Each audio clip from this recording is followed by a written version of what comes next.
Most senators are calling for the suspension of the PUV modernization program. At least 22 senators have signed the resolution for the temporary suspension of the program.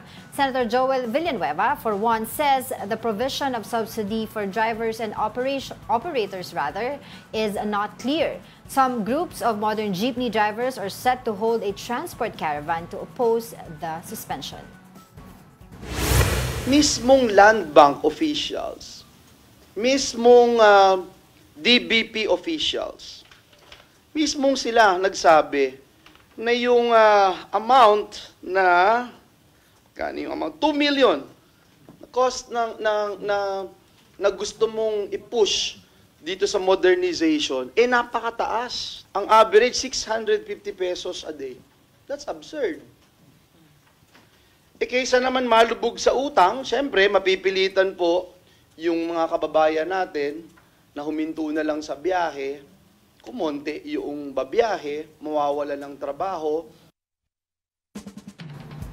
Ang dami nag-question sa move nito kasi parang sinasabi nila matagal na po ng ongoing tong modernization processes. Bakit ngayon lang? Bakit ngayon lang question at ngayon lang kayo nagsalita actually. At nagsalita at maisipan mag-suspend. Parang it's unfair daw for those who... Kapit na election. Joke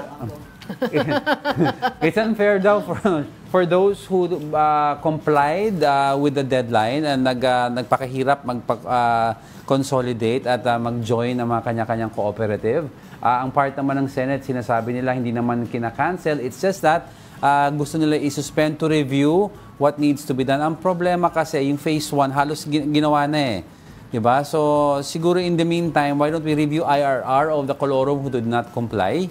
Diba? Ano ba ang ruling mo dito? And then let's review about the routes muna. Baka ano yung ilan pa ang kulang. Kasi baka based sa, kunyari, ilan ang colorum natin, ilan ang hindi nag-comply. Sabihin mo na 30,000 kunyari.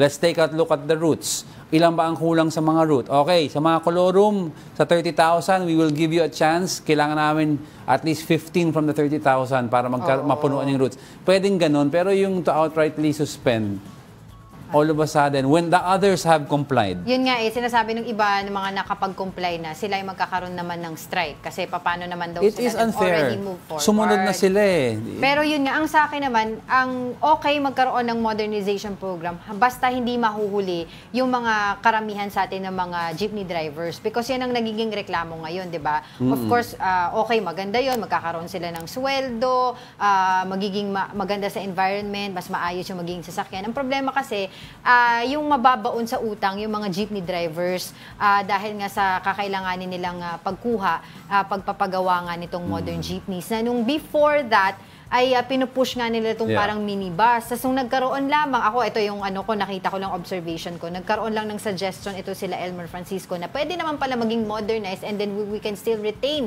the look of yung traditional jeepney natin. Tapos mas mura pa dun sa sinasabi nila. Now, DOTR are saying na hindi naman namin nililimitahan yung pag-modernize sa foreign manufactured jeepneys only. Meron din naman. Pero before that, hindi naman clear na yun ang hindi pala nililimit, meron lang silang parang recommended partners. Pero it's up to the cooperatives pa rin daw to choose where to buy. At hindi lang na-promote na maigi yung local players. Oo, kaya nga sinasabi nila, ba't hindi ito kasama sa sinabi ni Pangulong Bongbong Marcos sa SONA?